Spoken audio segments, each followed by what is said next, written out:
প্রিয় দিনী ভাই এবং বোনেরা, আজকে আমরা স্বপ্ন নিয়ে কথা বলবো। ইসলামে স্বপ্নের গুরুত্ব এবং তাৎপর্যের ব্যাপারে আমরা প্রায়ই অনেকের কাছ থেকে শুনে থাকি যে তারা ভয়ঙ্কর কিছু স্বপ্ন দেখে থাকেন, এবং অনেকে স্বপ্ন দেখে এই স্বপ্নের ব্যাখ্যা কি হতে পারে বা তাবির কি হতে পারে সেটি জানবার জন্য অনেক সময় আমাদের শরণাপন্ন হন, বা অনেক মানুষ অনেক ধরনের স্বপ্ন দেখে থাকেন। এ ব্যাপারে আমাদের কাছে ওনারা জানতে চান যে এই স্বপ্নের মানে কি, এটার তাৎপর্য কি, এটা অর্থবহ কিনা, বা তাদের কি করা উচিত। তো সেজন্য আজকে আমরা এই স্বপ্ন নিয়ে the significance of dream in Islam এই ব্যাপারে বিস্তর আলোচনা করবার চেষ্টা করবো। আমা তাওফীকি ইল্লা বিল্লাহ। ভালো স্বপ্ন দেখলে করণীয়, খারাপ স্বপ্ন দেখলে করণীয়, তারপর কোন স্বপ্নের, কোন ধরনের স্বপ্নের ব্যাখ্যা প্রয়োজন এবং কোন স্বপ্নের ব্যাখ্যা প্রয়োজন নেই, সত্য স্বপ্নের আলামত অথবা কিভাবে বুঝবো যে আমার স্বপ্নটা অর্থবহ কিনা, স্বপ্নের ব্যাপারে কিছু ইসলামী দিক নির্দেশনা, স্বপ্নে আল্লাহ রাসূল সাল্লাল্লাহু আলাইহি সাল্লামকে দেখা প্রসঙ্গে, যুগে যুগে স্বপ্ন ব্যাখ্যায় কারা পারদর্শী ছিলেন, এবং সবশেষে কোরআন সুন্নাহর আলোকে বিভিন্ন প্রতীক বা চিহ্নের দিকে খেয়াল রেখে স্বপ্নের ব্যাখ্যা। এই 10টি পয়েন্টে আজকে আমরা স্বপ্ন নিয়ে আলোচনা করার চেষ্টা করবো ইনশাআল্লাহ। আমরা সাধারণত অনেকে মনে করে থাকি যে স্বপ্ন হচ্ছে নিছক একটি স্বপ্ন বা এটা কল্পনা প্রসূত বিষয়। মুমিনের জীবনে বা বিশ্বাসীর জীবনে স্বপ্ন শুধু নিছক স্বপ্ন নয়, বরং এটা মুমিন জীবনে অনেক অর্থবহ এবং তাৎপর্যপূর্ণ। মুমিন জীবনে এটা একটা ভালো স্বপ্ন হতে পারে আল্লাহ তাআলার পক্ষ থেকে কোনো ধরনের সুসংবাদ কিংবা দিক নির্দেশনা, কিংবা হতে পারে বান্দার প্রতি সতর্কবাণী।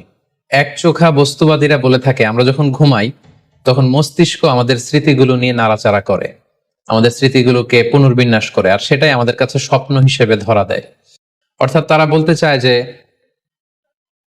স্বপ্ন হচ্ছে ঘুমের ঘোরে আমাদের দৈনন্দিন জীবনে ঘটে যাওয়া আমাদের চিন্তা বা ভাবনার প্রতিচ্ছবি। কিন্তু ইসলামের দৃষ্টিতে স্বপ্ন শুধু আমাদের চিন্তা ভাবনার প্রতিচ্ছবি নয়, এটা হতে পারে আল্লাহ তাআলার পক্ষ থেকে সুসংবাদ, হতে পারে গ্ল্যাড টাইডিংস কিংবা সতর্কবাণী। তাই এই স্বপ্নের ব্যাপারে আমাদেরকে খুব ভালো ধারণা রাখা উচিত। শুরুতে আমরা বলবো যে এর গুরুত্ব এবং তাৎপর্য কতটুকু। স্বপ্ন হচ্ছে নবুয়তের সূচনা। নবুয়তের সূচনা হয়েছিল স্বপ্নের মাধ্যমে। আল্লাহ রাসূল সাল্লাল্লাহু আলাইহি ওয়াসাল্লাম যখন নবী হিসেবে অফিসিয়ালি অ্যাসাইন্ড হন, তার আগে তিনি টানা 6 মাস স্বপ্ন দেখেছেন, যেটা সহিহ বুখারীতে এসেছে। আউয়ালু মা বুদিআ বিহি রাসূলুল্লাহ সাল্লাল্লাহু আলাইহি ওয়াসাল্লাম আর-রুইয়া আস-সাদিকা ফিন-নাওম। রাসূল সাল্লাল্লাহু আলাইহি ওয়াসাল্লামের কাছে ওহী বা রেভেলেশনের সূচনা হয়েছিল স্বপ্নের মাধ্যমে। ফাকানা লা ইয়ারা রুইয়া ইল্লা জাআত মিসলা ফালাকিস সুবহি। আর রাতে স্বপ্নে রাসূল সাল্লাল্লাহু আলাইহি ওয়াসাল্লাম যা দেখতেন, দিনের বেলা সেটা প্রভাতের সূর্য কিরণের ন্যায় রাসূল সাল্লাল্লাহু আলাইহি ওয়াসাল্লামের কাছে সুস্পষ্ট হয়ে যেত। অর্থাৎ যা তিনি রাতে দেখতেন স্বপ্নে, দিনের বেলা সেটাই হুবহু ঘটে যেত। তো এই হাদিস থেকে আমরা বুঝতে পারি যে স্বপ্ন হচ্ছে ওহীর সূচনা, অর্থাৎ ওহীর সূচনাটা হয়েছিল স্বপ্নের মধ্য দিয়ে।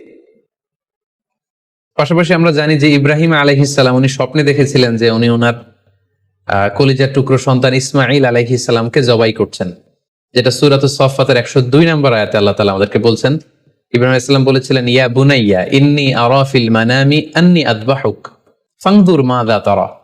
অর্থাৎ, হে আমার সন্তান ইসমাইল, আমি স্বপ্নে দেখেছি যে আমি তোমাকে জবাই করছি, এখন তোমার অভিমত কি, তোমার অপিনিয়ন কি? সাইয়েদনা ইসমাঈল আলাইহিস সালাম বলেছিলেন, ইফআল মা তুমার সাতাজিদুনি ইনশাআল্লাহু মিনাস সাবিরিন।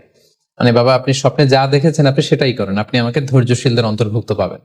ছেলের এই মন্তব্য শুনে সাইয়েদনা ইব্রাহিম আলাইহিস সালাম একটি ধারালো ছুরি নিয়ে সাইয়েদনা ইসমাঈল আলাইহিস সালামকে শুইয়ে দিয়ে জবাই করতে শুরু করলেন।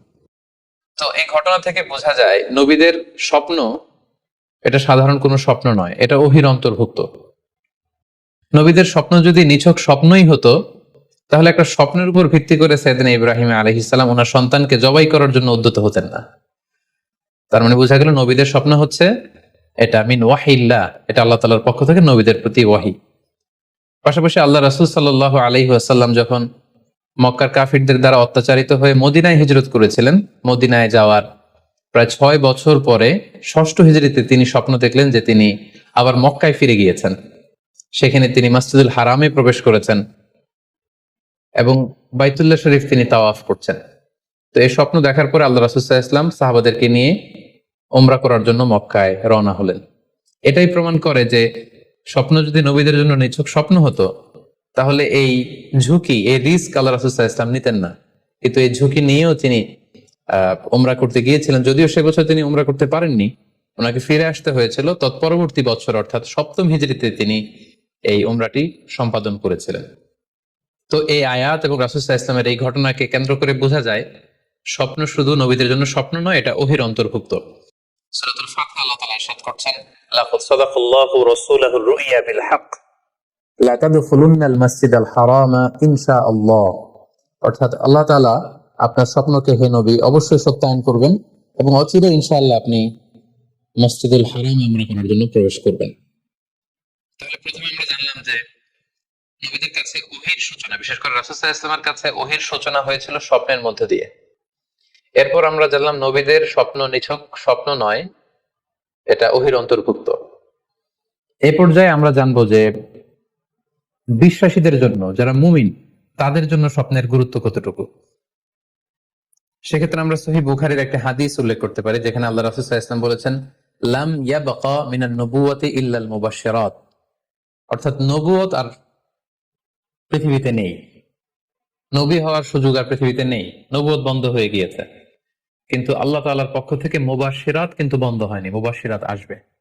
সাহাবা জিজ্ঞেস করলেন, ওমাল মুবাশশিরাত, হে আল্লাহর রাসূল মুবাশশিরাত কি?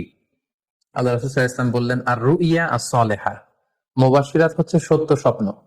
বিশ্বাসীরা যখন রাত্রিবেলা সত্য স্বপ্ন দেখবে, বিশ্বাসীদের জন্য সত্য স্বপ্ন বা সুন্দর স্বপ্ন নিছক স্বপ্ন নয়, এটা আল্লাহ তাআলার পক্ষ থেকে গ্ল্যাড টাইডিংস, সুসংবাদ হতে পারে অথবা সতর্ক করা হতে পারে।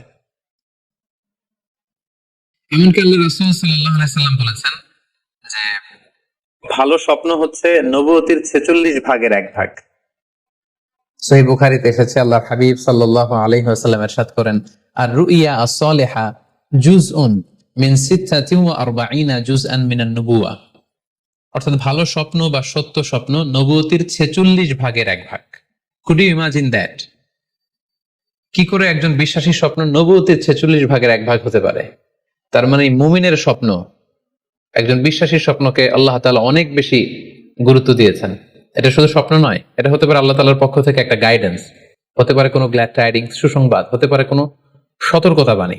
এজন্য এই স্বপ্নকে, বিশ্বাসীদের স্বপ্নকে আল্লাহ রাসূল সাল্লাল্লাহু আলাইহি ওয়াসাল্লাম নবুয়তির 46 ভাগের 1 ভাগ বলে উল্লেখ করেছেন।